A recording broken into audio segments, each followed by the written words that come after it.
waktu itu Nabi Ibrahim diminta oleh Allah meninggikan dasar-dasar Ka'bah. Jadi Ka'bah ini sempat tenggelam, kena banjir di zamannya Nabi Nuh. Kalau kita kemarin lihat bencana di Indonesia juga setebal itu, apalagi ketika di zamannya Nabi Nuh. Maka dimintalah oleh Allah Ibrahim untuk meninggikan dasar-dasar Ka'bah. Maka beliau meninggikan dasar-dasar Ka'bah itu. Nah, setelah meninggikan dasar-dasar Ka'bah bersama anaknya Ismail, tempat berdirinya itu nanti jadi namanya Maqam Ibrahim. Masih ada sampai sekarang di pinggir Ka'bah. Tempat berdirinya. Dan Nabi Ismail di situ ngasih dia batu, dia pasang batunya. Lalu mereka ngasih dia batu, dia pasang batunya. Ini ada parenting juga di sini. Tapi yang jelas setelah dia meninggal dasar-dasar Ka'bah, dia berdoa di situ, ya Allah jadikan tempat ini tempat yang barokah, banyak makanan, banyak buah-buahan dan segala macam.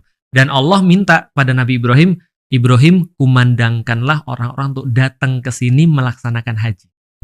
Mengunjungi tempat haji maknanya mengunjungi dengan satu tujuan, yaitu adalah ibadah.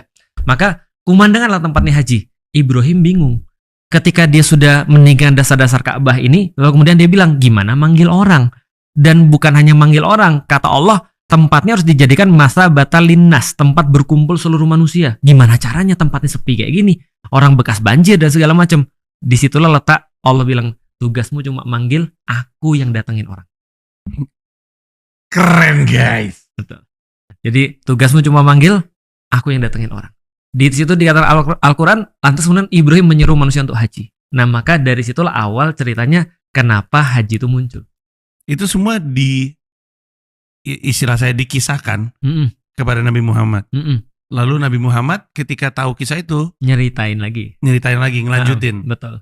Karena kalau emang pendahulu saya diperintahkan oleh Allah untuk menyiarkan gitu ya, mengajak orang.